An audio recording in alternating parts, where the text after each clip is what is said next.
I am Angela. That's what I love. Mr. Mallard. Join me as always, Mr. Chief of Morale himself, Bud Copeland. Bud, how are you this evening before we get So the point being is, good golfers are a fucking dime a dozen, and we saw it in full swing that the line of demarcation between. Are you ready, Bud? Are you ready for the players? Are you ready to make money? Are you ready to try to beat me? I didn't do my homework this week.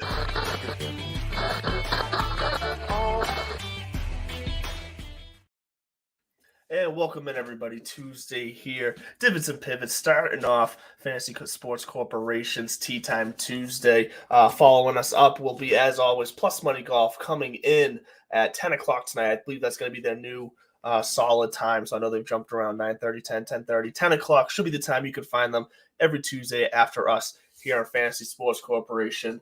And here he is, the man of the hour, Mr. Bud Copeland, joining me as always. Hope you brought your vocal cords tonight, because guess who woke up with his fantastic, at this point, probably signature cough of allergies because the weather got nice. Are we matching in green? Mine's a very dark green. Yours? Celtics green. Yeah, mine's not quite Celtics. Mine's more of a forest. Woof. There's a game one egg that you want to see laid. Is James Harden that big? Is he actually that big of a? I mean, he looked like thick around the midsection, but he could still move. Oh, he's been thick for a few years now. Have I missed something? I've been in the golf world. It's been like I want to say maybe like 2 years ago. It was the jokes came up. Good on him. Big guy can still do it. Yeah, he showed up to like practice or something, and he looked considerably larger. So then people were making memes of making him even bigger, and it was all good fun. It was all good fun. Welcome to Boston. Rough sports week for Beantown, though. Yeah, we're not even going to talk about it. Why would we? Come on, move around. Well, because you're the only hockey guy I know. So talk to, like, in where would you rank this in the all-time like letdown of great seasons that just didn't pan out? Obviously, the most recent one a couple years ago, Golden State, they have the 73 wins, and then Kyrie for 3 after the Iguodala block. But this is worse because it broke records, just like Tampa Bay was bad a couple of years ago, losing to Columbus, being swept. They got swept by Columbus in the first round after setting at that time the record that the Bruins just broke. Tampa Bay tied the record then. So this one is worse now than that, even though they didn't get swept. It almost makes it hurt more. I mean, if they would have gotten swept, I don't think it would have hurt as much. I think it would have definitely been the bigger egg. Sure. There's the second egg we're talking about laying tonight. If they would have gotten swept, it would have just been like, damn, that's a choke job. I'm sitting there. It's 3-2. There's 2 minutes left at home. Yeah. Lock it down. Everybody just go lay in front. Everybody just go, let's go human pyramid, build a wall. Don't at me. You know, just the one thing you can't have happen. God, that was just a series of overthinking, shooting themselves in the foot, and that's just what it was. It's what it came Speaking down of to. overthinking, it was painful to watch. Speaking of overthinking, do you think this Joe LaCava news, switching bags from Tiger to Patrick Cantlay, hopefully this will speed up his game? That's the thing about Joe LaCava as a caddy is I don't know what his kind of speciality may or may not have been. I mean, maybe he just knows the right thing to say in the right moment. I don't know if he's like super good with yardages or whatnot. That's something we should actually probably look into more, profiles of caddies. But I found that to be super interesting. And also, who's going to be on the bag, Augusta next year? I think Tiger's out for the rest of the year. We know that. He's got those but I love the doctors talking about how he could be coming back as this bionic man now. Like, he finally went in there and fixed all the stuff that was effed up, and now there's going to be no pain Tiger, and watch out. I would love to see it. The little guy inside me wants to maybe see that one last 18-month stretch where he snags. I'd love to see him snag 2 more and have 17 and just sit there at 17. Yeah. I think that would be nice. It would be nice. But who's going to be on the bag for him? That's where I wish Fluff could still come back, but he's a little too old. He carried for Furyk at this U.S. Senior Open, but I don't know. Maybe Charlie's on the bag. I doubt it, but maybe that'd be fun. Or I think he's got a niece or something, or a cousin. I think it's a niece, Cheyenne Woods, who's an outstanding golfer as well. I don't know. That'd be fun. We'll follow that. Who's going to caddy for Tiger when he finally does play again? Because he's going to play again. It's not like he's going to hang it up. Yeah, I don't think he'll never. Yeah, I don't think he'll never play again. It's just definitely. I think the text I sent you was, it's the beginning of the end, again. Like the fact that he's willing to give up his LaCava as his caddy to go make a living because he knows he's not going to be playing anymore this year. But realistically, even if he does come back and play next year, we're talking like 3 tournaments? I think he'll play. I think he will try to build a schedule around 6 events. 6 actually being the Players being one of them, which who knows how much longer he's going to be able to actually qualify for that. I don't know when those exemptions will run out for him. His most recent major was, I think a lot of times you get 5 years at the Players. And so I think his most recent major was 2019. Who knows? So when that comes to end, that might be. But I would think that the 4 majors plus the Players, the Memorial, if he can, but that's always out there around U.S. Open time, so I don't know. And then his event, he'll continue to tee it up at his event as long as he feels like he can make it around Riviera and put up some scores, because that's the thing, man. Is until a medical professional looks him in the face and says your body can't take that, don't do it anymore. He's gonna find a way to reinvent. I mean, he has slowly tweaked his swing over time. To adjust for these ailments, so to speak. And they were really emphasizing it at the Masters pre-rain when he was leaning into a lot of his shots for stability, trying to take the weight off that back leg, and that's where that gigantic V-shaped frame up top is just pivoting right there on an axis. In other news, Jack Nicklaus. I'm halfway through this article about Jack Nicklaus Company v. Jack W. Nicklaus. He's being sued by his own company to basically get rid of him. Have you seen this? Oh, I haven't seen this yet. No. I caught wind of it. News. Easy there, Tonto. I caught wind of it at the Masters because somebody pointed out he wasn't wearing his Nicklaus brand logoed stuff. He was wearing generic stuff, or maybe he was wearing an Augusta logo on his sweater or something like that. Okay. And they said, and it's because right now he's in litigation with his own company. And truth be told, was reading this and then life came calling. So, stay tuned for more on that. But feelings on Jack Nicklaus. I mean, I got to know what happened, because he's like the nicest guy in the world. Although he did say in this article, he's done playing golf. He's not going to play anymore. He played 4 rounds last year, 2 at Augusta, 2 at Marion. And then he's like shot in the 80s each time and said, that's enough. I'm done playing, which is kind of tear rolls down your eye there. But it makes sense. And yes, Eric, let's Wells Fargo. I love it. We had to get a few puns in. Eric will kick us off. Look, we're going to get to the Wells Fargo. Quail Hollow is a fun place. I love that we're coming back here after the President's Cup. I'm not going to get ahead of it. Back to the off course stuff. Phil, can we shit on Phil for a minute? We can shit on anybody involved with the live right now, because they're all. We're not anti, but I'm a little anti. The chirping back and forth, which like he needs it, but hats off to Colt Knost for how he's kind of handling the Twitter spat between the two of them. And if you haven't seen it, basically, it's the same old. Recently, the live players to keep their names in the headlines, because they don't play every week or even relative enough to stay relevant. Mm-hmm. We're chirping about official world golf ranking points, and what makes me laugh about this is they're taking a snapshot and using that for this judgment, and I want to be like, I get it. My position would be that too. We're confident in our product. X, Y, and Z. Look at the quality of our players, just prorate it, but 0. Yes, 0, because you're still new. You're in year 2. It would be like, again, some 3-on-3 basketball league breaking off from the NBA with a parallel amount of talent, and then immediately wanting recognition with whatever governing bodies, and, being pissed if they don't get it. Well, establish yourself. Are you actually going to stick around? You're in year 2 of a startup, and you're asking for like full-blooded entry into this. I understand the criticisms too and people have a point from maybe a data perspective where it's flawed if we know that some of these players are not actually factored in. But the counter to that is it's not flawed. The system's going to just take a while. It might be weighted. That shows the impact you had on the previous system, how long it's going to take you to keep trickling down. That's your fortress of excellence, is how high up on those world golf rankings you are, because inside the top 50, life is pretty good. Inside the top 30, it's even better. Inside the top 10, it's even better. Cam Smith is still up there. Right. He's still top 15, isn't he? I think so. And because he won two of the world's biggest tournaments right before he went over to live. So he kind of planted his flag. It's not our fault, DJ and Brooks and everyone else who's complaining that, you had a down year or two leading into your decision. That's a career move. It's part of the move. It's part of the decision.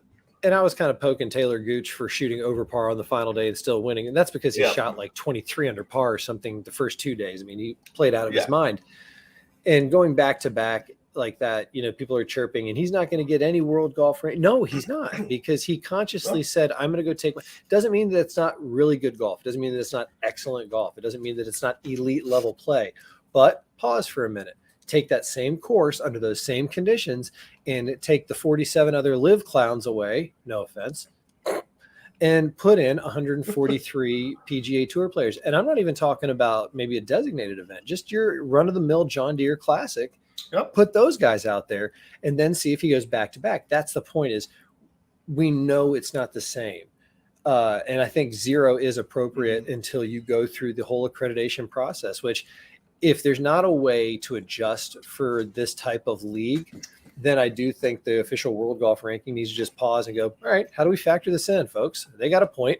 Let's make them stick around for 5 years and show an established whatever it might be. And then we can start issuing points. But their whole sad song just pisses me off. It's just so old at this point. And isn't it, the iron was hot when you touched it? Well, and isn't it kind of smart of the official world golf rankings to kind of give it a year or two to see what results look like? Because like you said, it's the smaller field, the smaller number of days, like they kind of got to get a sense, like how common is it to go back to back? How common is it for someone to dominate? Like, because that's got to weigh into it. I mean, because then that's just, if it is easier, that depends on how much, that dictates how much they weigh everything out. Yeah. And then the counter, I could be my own devil's advocate right now and say, honestly, they're smart people. It would take them not a long time to crunch a bunch of numbers and figure out what would be a proportionate amount of points given all these different various data that we have, put it together, and then boom, there are your points, go earn them. It's still going to take the volume of play to even catch up. That would be my argument, is like, sure, okay, you've established yourself, and then you have a blueprint going forward, 3 years of operation, and then blah, this is how you get your points, and you have to have this level of whatever, because it'll also, you build yourself in there to kind of not prevent, but to make it so you have to have an organic presence. You can't just go poaching anymore and then demand a seat at the table. Would it surprise you if it came out that they have already figured this out, but why would they be in any rush to roll it out, considering like how much shit they're getting and the only people they're getting shit from are the live players. So why are they gonna rush it out to appease them? Like, it's kind of like you piss off your salesman, you piss off your waitress, your waiter, or whatever. Like, are they gonna maybe take a little longer to get back to your table to check on you, because why do they want to deal with you? Quit bitching. I don't understand the restaurant analogy, but I know where you're going. I think I understand. No, I don't understand what the fuck you just said. Run that by me again. If you're gonna continually bitch at somebody who you want something from, or you're expecting a service from, or some sort of information, whatever from. Oh yeah. Why are they going to be in any rush to get that to you if you're just going to keep bitching at them about it and telling them that they're wrong? That's the irony behind the whole beatings will continue until morale improves. Yeah, if I just yell at the server a little bit more, maybe she'll move faster and avoid spitting in my burger, when I'm not looking. Okay, I get what you're saying. Sorry, exactly. I had to catch up for a minute. Because it is all about incentives. What are the incentives to stick around. And once these exemptions run out, and I love that Phil pointed out, he's good with his exemptions. He's like, I'm playing in every major for the next 3 years, Sure. 3 of the 4 for the next 13 years, and I get it. I get what he's saying. He's like, but you're not providing an avenue for these other players to get into it. That's not their responsibility. And they do have partnerships and they have obligations, and they've been thinking ahead. And the criticism about the PGA Tour, maybe you were saying, maybe they've already figured this out and they're just going to hold back until they absolutely have to. I believe that they probably did. Smart people probably have figured it out. Just like our boy over at Acorn Hills, he's a smart guy. He figured out a way to do little hang tags for products that are flowers when you buy stuff. So TBFY 15 for 15% off. But anyways, when you figure something out cool, you want to make sure it's the right timing to let it out there.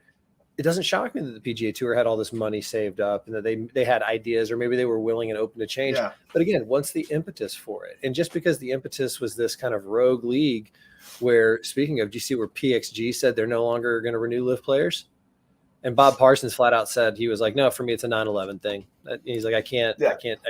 And I don't necessarily agree or disagree. Everybody has their own reasons for doing whatever, but it does highlight that maybe this is kind of one of those things people will just never get past it, Well, and you can just throw the, business decision right back at them. It's just a business decision from PXG.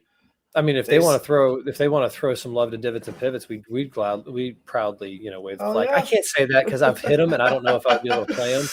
I've got Kernwood on Monday. If you remember from last year, 41 putts, which sounds like a. Oh, that's are you going back there Monday?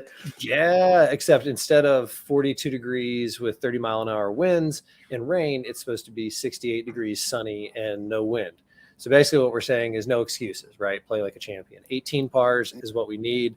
I'm hitting the ball really well, actually. The last 2 Saturdays in our little league rounds, I think I went 76, 72, won $100 in the birdies. Yeah, 11 birdies, won $100 in the birdie skin. So I'm hitting the ball well.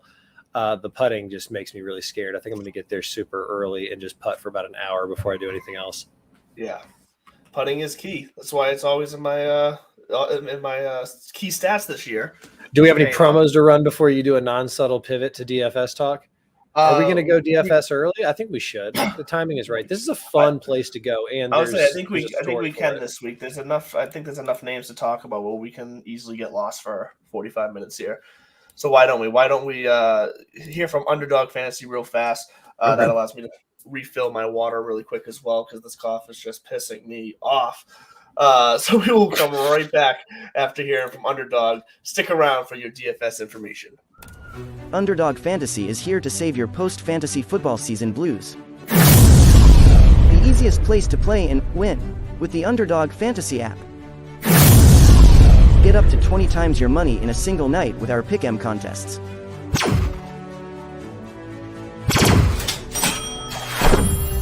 Grab some insurance when setting your picks and win even when one pick fails. Go online now and use the promo code DIVPIV to double your deposit up to $100. Sit gingerbread, good girl. Oh man, we're back. Underdog, where it's at all the time. Get in there, play your snake drafts. You can have small contests against one other person, 2 other people, 4 other people. However, they got a ton of different options set up in there. They also have bigger options as well, where you draft against, say, 6 other people or 5 other people for 6 total, and then your entry that you draft is entered into a massive kind of GPP style. It typically lasts 1 round, so get in there, check it out. I myself have won a couple $100 a couple times doing that, so it's a lot of fun. Check out underdogfantasy.com and use DivPiv with your first deposit. But yes, let's get into DFS. I couldn't decide if you sounded more like a Beastie Boys cover band or an Eminem wannabe when you were saying this cough is pissing me off, and I didn't know if you were just about to start going full rabbit on me early. I was so mad when I woke up this morning and realized it was to tea, man. I've switched to more of a tea person in the afternoons and evenings. Doesn't help. I'm just saying maybe it would help you. All right, let's do this. We're at Quail Hollow. Quail Hollow, yes. I don't know why Rory's getting so much love up top. We'll get into our tier talk in a minute, but thank you, sir. Fun throwback to the first year of the event. So this used to be called the Wachovia or Wachovia, depending on how you want to mispronounce it, the Wachovia Open Championship or whatever. They've been playing Quail Hollow since 2003. The closing on this course is effing brutal. You got two 500-yard par fours sandwiched around a 225-yard par three. They call it the Green Mile for obvious reasons. You know, the reference to the Green Mile. Spoilers, it doesn't have a happy ending. And in 2003, that was the direction it was going. David Toms is one of those golfers. I think he's up there with Corey Pavin, maybe Ian Woosnam. That are these like super short guys that can just smash it. And I don't understand it. And they get around and they win tournaments and, you know, whatnot. But God, now see, it's contagious. It's contagious through the mic. Everyone, put your masks on if you're listening. 2003, David Toms has a 6-shot lead. Read him, 6-shot lead going into the 72nd hole. Thing is locked up. It's a par 4. Like I said, 500 yards, 490 to 500, depending on where they want to set it up. There's a crick, as they would say down south, a crick running the entire left side. Everything slopes right to left. This place is known for the gargantuan trees that you see on the East Coast versus like, you know, the sequoias on the West that line everything. So all he's got to do is punch it out there, get it down there. He's going to be fine. Nope. Tomsy shoots it out to the right off the tee into the trees, punches across the fairway and almost into the water. And then like lays up into the water, then he clears it onto the green and 4 putts for a 6 or an 8. Takes a quad on the final hole for the inaugural, does win by 2. Yep. Point being, this is one of those things. We could see a Mito Pereira. We could see a David Toms. We could see a Roca Choca, although Constantino made the putt after he flubbed the chip, but then he lost to John Daly in the playoffs. So there you go. History for JD. It was John Daly's birthday last weekend. God knows if we'll get another one because, you know, he's got the cancer thing going on. So shouts, JD. We're with you. I don't know why they think Rory is in a headspace to win when this is Max Homa's course now. It 100% is. And I'm sorry, but Rory after the disappointing Masters, he missed the cut at the Masters, missed the cut at the Players. I mean, sure, he was doing well before that, but he's kind of taken this subtle leap off the cliff here. And he's slowly making his way down. He might still be able to pull the chute and climb his way back up, but at 11,100 and at over 18% owned, no thank you. I got no interest in playing that game when there's enough guys around in the 8-7K range that you can easily build with. I mean, I get it, horses for courses and all that kind of stuff, but like you said, the price is too much. It's just not going to be worth it. We don't know where he's at. I know I like to shit on Dan Rappaport from Barstool when I was saying like Rory's got to answer. We need to hear from Jay Moynihan, all this kind of shit. I don't think Rory has to answer for anything. I think, you know, he's just going to come back, but I do think that his play has been sus. And so until we see what's going on, he's not playing like John Rahm. He's not playing like Max Homa. He's not playing like Scotty Scheffler. He's not playing like even Victor Hovland has been playing recently. Some of the guys this week to keep an eye on, considering, you know, whatever your key 3 stats. What are your key 3 stats? We already went right into the 10K and above range, and we've already said we're going to fade hard on Rory. And I know we're not leading the charge on that, but we support it greatly. So what is influencing your thinking this week? Well, so a couple things here, because we will get back to the 10K range for sure. But you mentioned horses for the course, a horse for the course. There's 3 guys in the 9K range that all finished top 5 last year, including your winner, Max Homa. Just saying, you want to talk about where the horses for the courses are this week? You don't have to spend all the money to get them. Well, actually, real quick correction before we start getting fact checked. They were at TPC Potomac or whatever the hell up in Maryland last year because the President's Cup, where I will say Homa did ball out at the President's Cup at Quail Hollow, but no, not your bad. Your horse for a course theory is correct because he did win the previous year at Quail Hollow. So he won. It was actually. Looks like he won 2019. Whatever it is. So he is a 2-time winner of the event, and he does very well at this place. And that's the point that I was trying to make. And he's just been playing better recently. But it does shock me that he's 9,400. I thought he would have been in that 10K and above range given all that. But hey, what the hell do I know? Well, I think some people have been burnt by him in some events recently where he was supposed to go off and he didn't necessarily pay off the value. So that might be playing into it. Excuse me. But what I will say, so all 5 of my key stats this week, exactly this. Your 5 key 3? exactly the same as last week. I didn't change a single thing. When I looked at the course, I said this it makes sense I wasn't here listening too. to you last week, so you're gonna have to remind Well, me. it's strokes gained putting, strokes gained off the tee, strokes gained approach, and then par 4 is 450 to 500, and approach shots 200 plus out is what I'm seeing as the majority of your, the stats that you don't necessarily need, but are your consistent stats that lead to like a top 10 finish. That's fair. I don't disagree. I was actually just stunned because I thought I had strokes gained off the tee as well. No, I factored in strokes gained tee to green, strokes gained tee to green, strokes gained putting, and strokes gained proximity 200 plus because they're a long course. We're back on Bermuda, so I did do strokes gained Bermuda. There's your little. I like to try to do a little something extra just for you. I like basic bitch over here.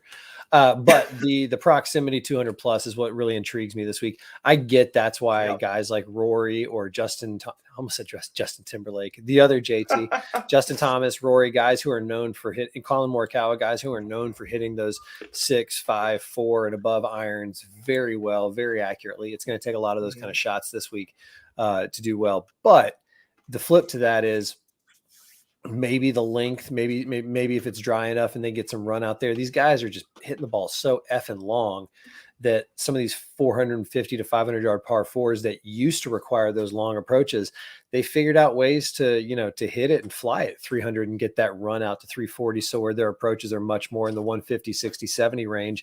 And for these guys, that's a wedge 9-iron, a lot of the times. Matty Fitzpatrick went wild with his 9-iron at Hilton Head, and those were all 160 and 70 and 80 shots. So I do think that the proximity 200 plus because of the par threes that are on this course are important.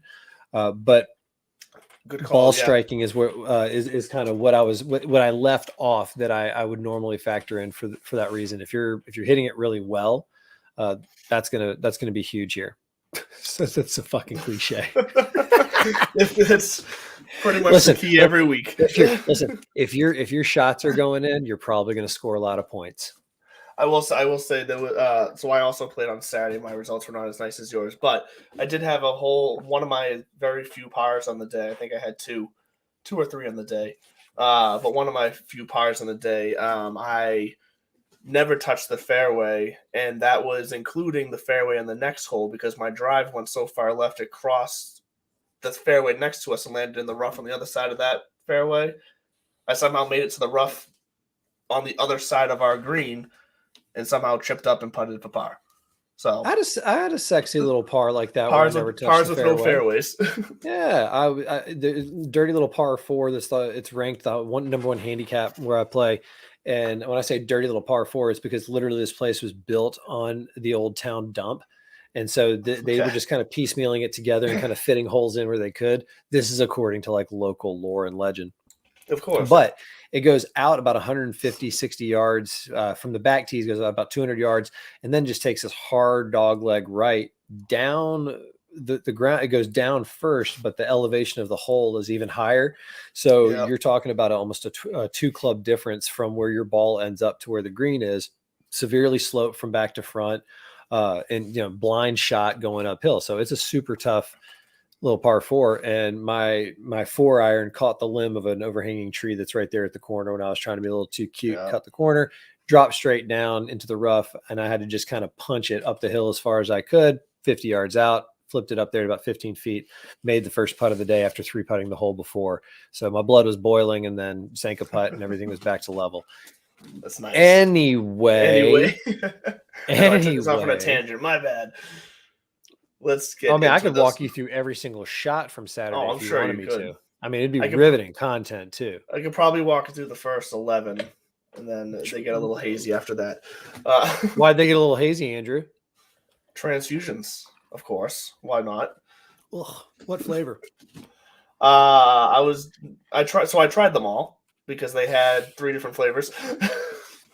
But I landed on the cranberry. This is the one I had the most of. What, you on your period or something? Okay, departed. Thank you. I'm glad you didn't just leave me out there hanging, going like, God, bud, 2 seasons. We're not gonna make it 2 seasons before we get me saying too. Awkward shit on the air again. Okay. So let's get into it here though, because I think we both already have said Rory McIlroy just not in our not our cup of tea this week. And for me, like I said, it comes down to a mixture of recent play, the price, and the ownership. There's just zero. There's really nothing attractive for me to play him here. So no interest on Rory for me there. I apologize. It's gonna be a long night. And honestly, for much of the same reasons for me, Xander's kind of the same. Now, Xander's been playing better, and he lines up well here. But for me, I just have 3 guys in the top 5 directly below him for less money in my model. He's ranked 11th in my model, so it's not like he's a terrible play in my opinion. But just when it comes to, especially on DraftKings, the money that I'm spending to play these guys, I'm going to pass on Xander too, and I'm going to be starting my lineups somewhere with a mix of Cantlay, Finau, and Morikawa. I like that. I similarly am. God, my hat is starting to get a little crooked there. Jeez Louise. I'm messing with it too much. He's going to the dice too much. That dice move's just. I agree. Xander Schauffele ranks out first in my model, but $200 less is Patrick Cantlay. And of course, I'm a sucker for a good story. Joe LaCava on the bag, maybe the first week, the stars align. So is he starting on the bag this week? It's starting right away. Yeah. Okay. I think that's what I think that's true. Somebody correct me in the comments if that's inaccurate. Don't want to be fake news over here. I'm going to stay away from Tony Finau just because of my whole back-to-back theory. Although that's a fair point. Yeah, we've seen it's just a theory. If these guys are playing well, they can ride these stretches. But Tony Finau, maybe there's the strokes gained home life. Did you see the video of him caddying for his kids? I Well, and I was just going to bring that up because for Tony Finau, a win is even more energy kind of put out because he celebrates with the entire family, which is awesome. I wouldn't want that to change for him, but that is a great call to maybe leave him alone for the back-to-back. But yeah, I just see him caddying. I love that because he did that 3-4 hours after the round finish. Yeah, and I love that for a little Twilight special. Twilight Special. That was your nickname in high school, wasn't it? I like that John Rahm came out and said, basically, if you don't get along with Tony Finau, there's something wrong with you. And, and John Rahm's the kind of guy who, especially maybe it's the accent because he's Spanish, that he takes maybe honor a little more seriously than we do. We're a little more forgiving because we're just kind of like rebels by nature. No, sure. I'm with you on Patrick Cantlay, the Iceman.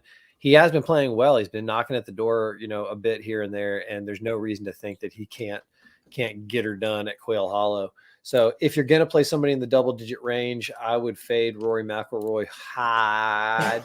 I wouldn't be shocked by some Xander love because he has been playing well, and this is a ball strike. He is another one of those guys who can hit a 6-iron or a 4-iron, 200, 210, 4-iron, probably 230, but with accuracy and with touch and with shape. And so look for him to make a move maybe, but Patrick Cantlay is where I like it. Down in the 9K range, you weren't lying. It's kind of like you do have to go to that next level and think about things like leverage and ownership, exactly, which are important. So that's why if I'm going to eat that, although if you look at the ownership projections, nobody's overwhelmingly chalky outside of Rory. I don't get the Rory love. I think that might change closer to tee off a little bit because I would say there was actually I think 3 or 4 because Cameron Young is approaching 20% projected ownership as well. And I thought there was one other guy. I just can't remember who it was, but I could have sworn I saw one other person. But you're right. Victor Hovland. Victor Hovland. You're right. It was Hovland. Right. Yes, you're right. I just saw him right as you said his name. But yeah, as a whole, because he's at 22%. But yeah, as a whole, you're looking at pretty much 13 to 15% at the highest for most guys. Yeah, so and I don't mind that. I don't call it, especially for that caliber of player. I don't think that's too overwhelmingly chalky. Especially because my little math witch doctor magic over here did spit out some people in the 6 and 7K range that I'm big on. Including your recent love affair, Eric Cole, but we'll get to that later. So, Victor's out for me. Victor's out for me because I don't think I want to eat 22% with Victor Hovland at a place like this where there are 5, 6, 7 other guys who you can make just as strong of an argument for. Matty Fitzpatrick is there for me, and so is Max Homa. It's going to be hard, especially I think Homa's only 13% right now. That's probably going to go up a little bit maybe. Just because I think he'll be a hot ticket item over the next 72 hours or 48 hours, whatever it is, depending on when you're listening to this. Yeah, But Fitzy's right around 12% himself right now. But yeah, I'll still take both of those at those percentage. yeah. So that's where I'd say I'm planting some flags in that 9K range would be Fitzy and Homa. I do agree that I have them both start. They're two of my favorites to start lines with this week. It gives me a lot of flexibility. I also like the idea of playing a little Jason Day this week. He's coming in around. Well, he's coming in around 13% ownership. He's ranked 10th in my model at only 9K. He's still playing well, and he really ranks out well for this course. Top 3 in putting in this field, top 30 and off the tee, top 20 and 450 to 500. I mean, sure, his lowest ranking is the 200 plus, which we did put a lot of emphasis on, but even that, he's middle of the field. And his strokes gained total right now, last time it was calculated, it was 44 strokes gained total in his last 24 rounds. So I like that. Oh, you're on mute, bud. I don't know how that happened. I can't unmute you either. What are you doing to me over here? There you go. Fire the intern. I thought it was quiet. About, Jason Day. No, actually, he's been on our radar recently as one of those guys who we just keep saying, wait and show me something. And he's been knock, and he's been close. Mm-hmm. But for me, even though he hasn't been in the greatest form lately, because he ranks out higher in my model and he does fit the profile for this course, Justin Thomas saving $100 and, he 15% of projected ownership. That's not too surprising, especially at that price for a name like JT. It's not like he's fallen all the way off. He just barely dropped out of the official world golf ranking top 10, which apparently doesn't mean anything anymore anyway. So yeah, according to Dust, it was DJ who came out and said they're basically obsolete now, right? I think it was him who said that. Whatever. They've all said it at least once, right? Yeah. So I personally do prefer Day over Thomas this week, but I don't necessarily disagree with your logic. It's just not the logic I'm going to choose. See, this isn't good television. You need to be telling me I'm a dumbass and come on, this is where you don't get it, man. Those 2% owner, that 2% ownership leverage can be the difference between finishing in the money. Which this guy did. I did want to say that, but I feel like I always say that to you, and I wanted to come up with a different argument. But in this case, by agreeing with me. No, I didn't really agree with you. I told you respectfully disagreeing with my position. Acknowledging it's kind of like how at trivia last night when my trivia team we got 3 questions right in one round. I said, well, you know what? Our logic was really right. We were just really wrong. But the logic made sense. You convinced yourself into that? What was your team name? Our team name is the Squirrel Fuckers. So y'all aren't even trying to hide it. Squirrel Fuckers? So what's the thing behind the Squirrel Fuckers? There really is no fantastic story other than my cousin. Then how does squirrel fucking come up? In the group chat of who sometimes it's not getting any better. In the group. Well, there's two parts of the story because in the group chat of the people. The squirrel? No. In the group chat of the people who often come, we see who's coming to trivia. Stop it. See who's coming to trivia. My cousin said he had to work that night, so he was a little mad because we were talking about how much fun we were going to have, and he called us all squirrel fuckers. He said, fine, that's what we're going to make our name tonight. We also, one of my good friends is the guy who runs the trivia, so we always try to pick a team name that is either going to be really awkward for him to say or it's just going to be hard for him to say. Like one week, we named that's ourselves, like the unwritten rule of trivia. You have to throw them a curveball with the name. Yeah, so like one week we named ourselves the Irish wristwatches. See, I just struggled. It's hard to say. That's family friendly too. It's hard to say, but after squirrel fuckers, I didn't know where this was going to go. Well, we've had some doozies, but the rest aren't quite as safe as squirrel fuckers to say in the air. So some doozies. I like that. But yeah, so that's we finished 5th last night. All right, I already tickled the 8K range with my JT love, and already kind of tipped my hand there that I like him in the 8K range. Wow, I swear to God, whatever you got, you've passed over to me, and I'm getting like a tickle in my throat. Don't you say it. But sorry, who are you looking at in the 8K range? As I realized that I didn't even have Justin Thomas ticked off. I was just looking at that from an ownership perspective. He's not even highlighted. Forget that. Forget you, JT. You're on your own this week. See, now I can't even disagree with you without you changing course. No, of course not. I'm a wild card. You kidding me? Come on. Anyway, so for me in the 8K range, At 8,500, Mr. Emotional Damage himself, Terrell Hatton. Emotional damage. I can't say Emotional that. damage. At 10% ownership coming in there. Ranks out 12th in my model. Definitely like taking a stab with him this week. That ownership is too good. Made 16 out of 18 cuts so far this year. And at 8,500, that seems like the perfect price for him right now to be the exact discount we're getting in ownership on him. Not even factoring in ownership, just looking at 8K in these names and taking their profiles on this course. And I got 3 British guys and a young American who plays for the major leagues. So obviously Cam Young, he ranks out 41st in my model, 8,700, and he's studdish enough that he stands out above everybody else for me. The other 3 guys, I'm with you there with Tyrrell. I think Tyrrell looks good at this place. I think if you play well at Bay Hill, I think that's the kind of game that will translate here. Bay Hill has those 4 long par threes.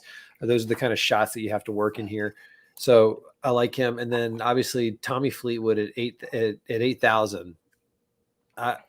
Unless they know something I don't know why he's only 8,000. You know what? Sorry, go ahead.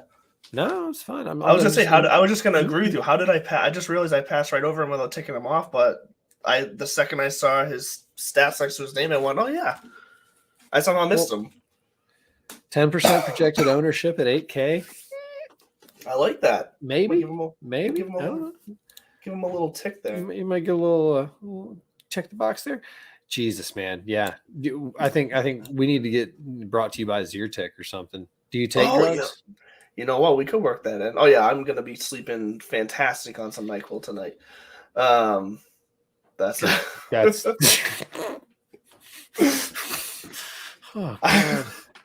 I was watching this awkward this YouTube video where they were asking awkward questions to each other, and one of the questions this guy asked this girl was, "What's your favorite drug?" And her answer was codeine. And I was like, that's a red flag, man. That's a massive red flag. Just one. That's wow.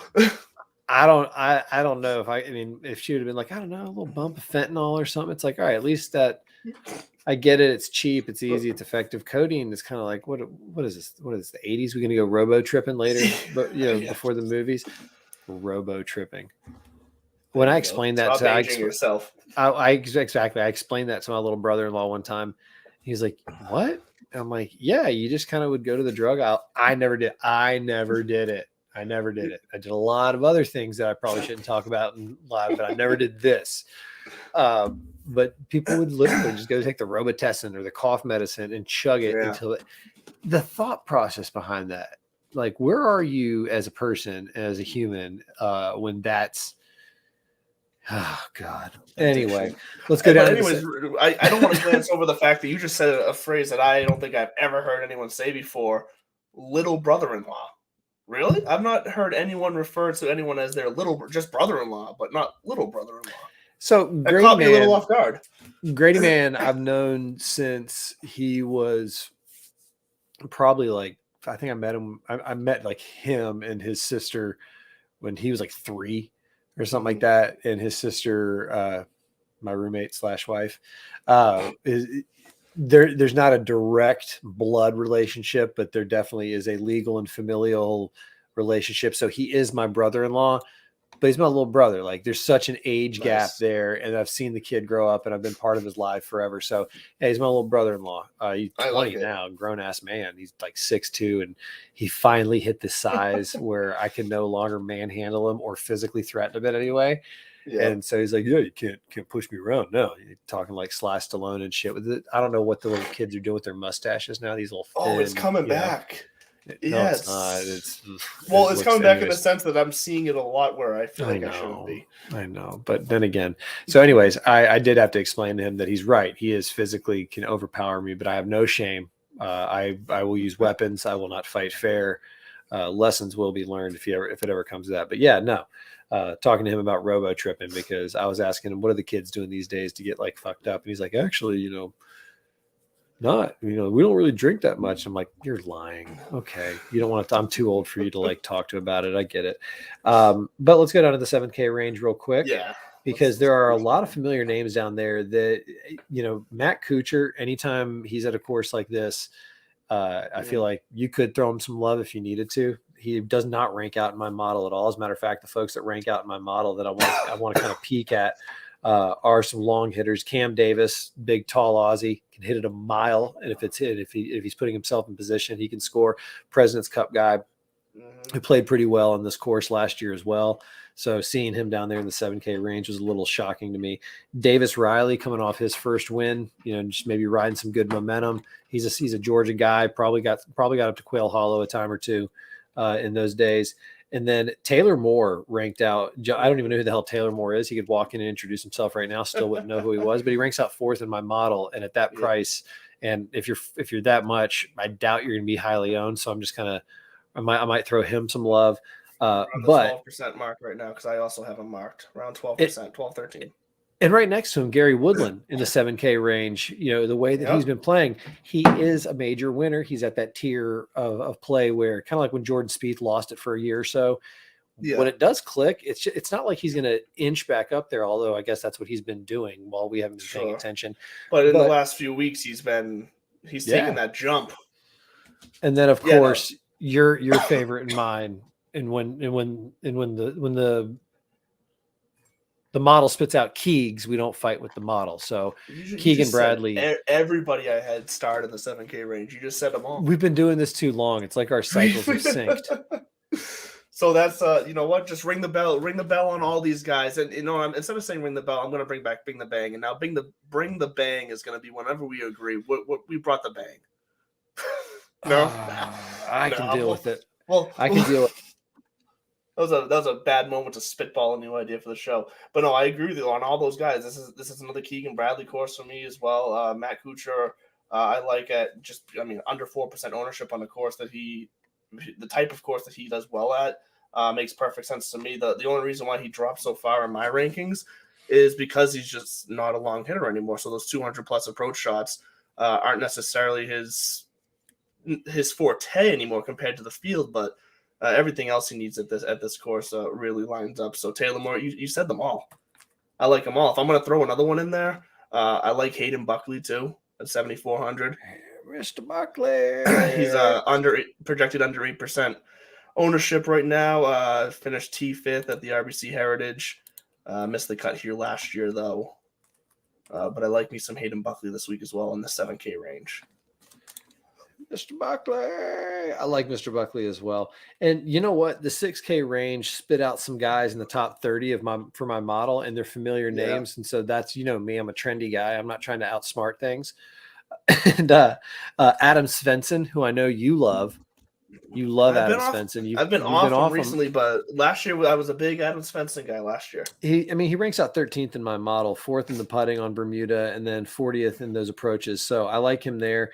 Eric Cole is 17th in my model, and after coming off of a couple pretty decent showings, Akshay is in the field, but he doesn't rank out, and I don't know. I'll definitely play him somewhere because after playing on Sunday in that last final round, I think if you're not on team AB, get GTFO.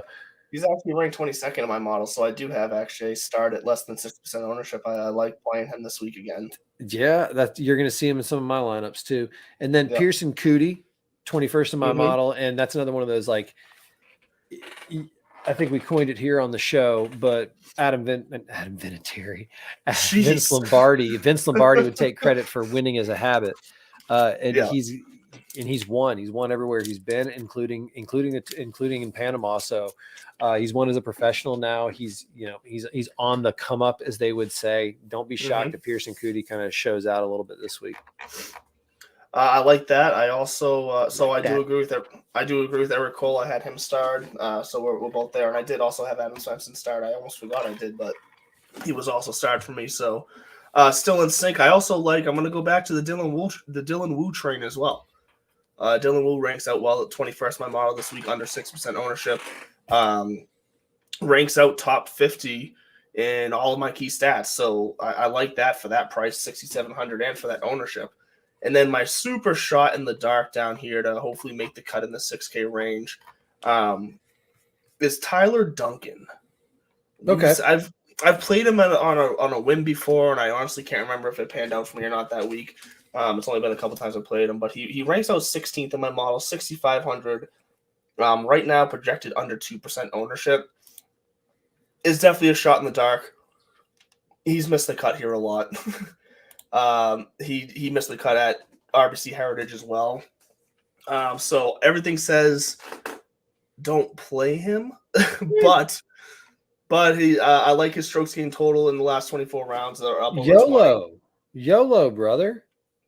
And like I said, he's off the tee, 13th in the field. He's 20th in 450 to 500. He's 40th in 200 plus approach shots.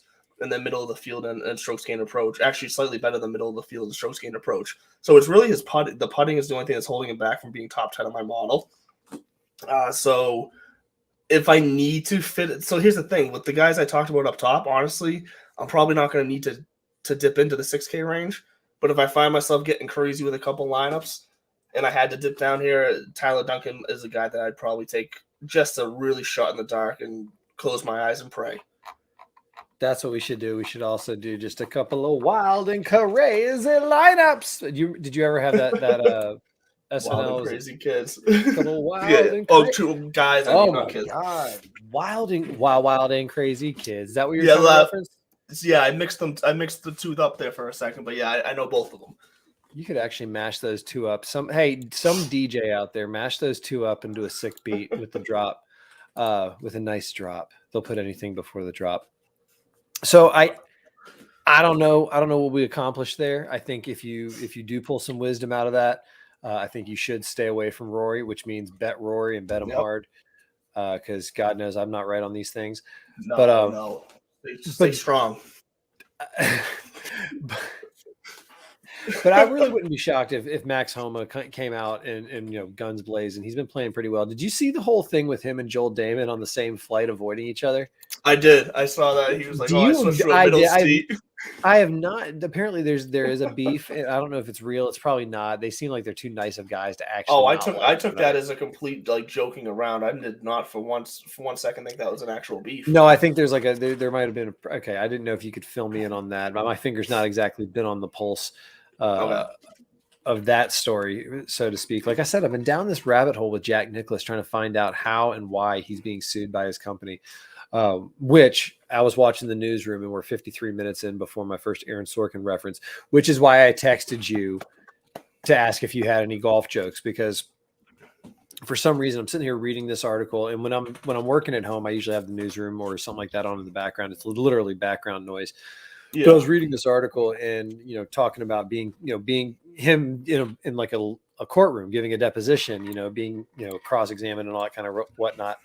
And there's a scene of a boardroom where Jane Fonda is the CEO of this company, the owner of this company. And she's, trying to talk to the news director, and they're having this meeting, and she opens her kind of back and forth with him with kind of a joke, basically. And it's become one of my favorite golf jokes of all time. And it's kind of, you'll see, but that's why I wanted to see if you had any on hand to contribute. So yeah, I have one on hand that I could think of. I want you to go second, because I got a feeling it's probably going to be better than mine. But it's fun. Sure. Oh man, big build up. All right, so Moses and Jesus are golfing, and they're standing on the first tee. Jesus tees it up, big old swing, rope hook, double cross left into the woods. He stands there, Moses kind of snickers, and Jesus looks up and just kind of gives a little nod. And all of a sudden it starts to pour down rain, and a creek forms right near where his ball is, picks up his ball, starts going downstream. Once it gets out into the fairway, a bird swoops down, picks it up, flies over, drops it into the hole for a hole in one. Jesus looks back at Moses and smiles. Moses says, "Look, you want to play golf or you want to fuck around?" And I thought that was just kind of a kind of funny joke to bring to the world, although it probably wasn't that great. Was that the punchline? That's the punchline. You want to play golf or you want to fuck around? Do you get it? They're both deities, and they're out there to play golf. So do you actually want to play golf, or do you want to sit here and fuck around? So I do get it. I do like the story. It was a funny story. Oh, this is why I wanted you to go second. No, that's right, because my joke is shit too. But There's so many good golf jokes. And it might be. Well, I was just gonna say it might be one you've already heard. It's just the only one I could think of when you texted me earlier. But so two guys are golfing.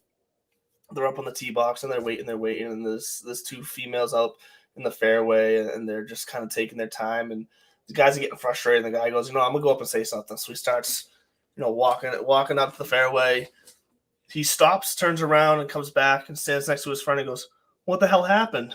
He goes, "Oh, my wife is playing with my girlfriend up there, so I can't go up there." He goes, "No shit." He goes, okay, fine, I'll go say something. So the friend starts walking down the fairway, gets about halfway, same thing, stops, turns around and comes back. He goes, "Well, what the hell is wrong with you?" And he just goes, "Mine too." Do you get it? Wow. They were fucking each other's wife. Okay. Always good to explain a joke. No, it's to get that. Yeah. Yeah, let's not quit our day jobs. No. We're going to clip those too. Why not? Clip them to do what? See, you know what? We're gonna clip them and see who gets more views on shorts this week. Your joke or mine? There we go. That's better golf joke. Yeah. Speaking of golf jokes, Bryson DeChambeau. I know, hard to say that, right? No, have you seen that he's slimmed back down? He's lost a shit ton of weight again. I think he's all into the pliability stuff, and he realized that bulking up like that and swinging that hard wasn't sustainable on the body. Which, who saw that coming? Yeah, I have not seen, and obviously, and the network agrees. The shorts is what we should do. The network agrees, but no, I did not see that he slimmed down because he hasn't been playing golf that I care about, which means I haven't seen him. I said this to you earlier in the text where I was like, here's the thing, these guys know that they're not being seen anymore, so that's why they're spending all their time just bitching in social media and in the media, because that is Liv's product now. Liv's product is to be loud and heard, but it has nothing to do with golf anymore. No one goes to Live to watch golf anymore. They just go to see the drama or pay attention to the drama and on the social medias and everything else. What if Liv just takes off down in Australia? I did see, and I don't know if they were just trying to throw hot takes out there, but I saw an article that was making an argument that maybe Liv is taking over the international space, which we talked about that. This is a global game. We are a kind of Anglo-Saxon, Western-centric thinking group. I think that you have to open up these international competition pools to all players for captain's picks. I mean, they've already shrunk down the number of automatic qualifiers. I think in the President's Cup, it's like 6, and then they get 6 captain's picks or something ridiculous like that. It's the days of 10 and 2 are over. And I think that's okay. I think you have to do that to maybe spice it up, make the competition a little more fierce. But maybe, I think that's going to be step one. Is this upcoming Ryder Cup? I don't know if there's anybody over there that you really would want to take. I mean, I think maybe Westwood as kind of a nostalgic pick, or Henrik Stenson, but I think there's so many good freaking young guns over there in the Divots World Tour that they're just gonna let those guys fade away. But I think that's step one to healing, is allow them into the international competition pool. Do figure out this official world golf ranking things, because I think that they're banging their fists and wow, you're leaving us out. All right, give them the crumbs that they're entitled to.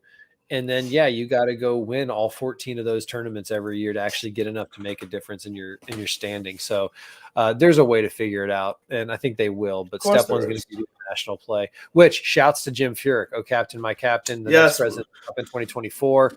I love that Beak is going to be at the helm, and it was kind of interesting to see one of his interviews talking about who's going to be this next wave, because I think the class of Freddie Couples, Jim Furyk, Davis Love III, Steve Stricker, that era of leadership, I know we hate to think about it, is starting to kind of sunset.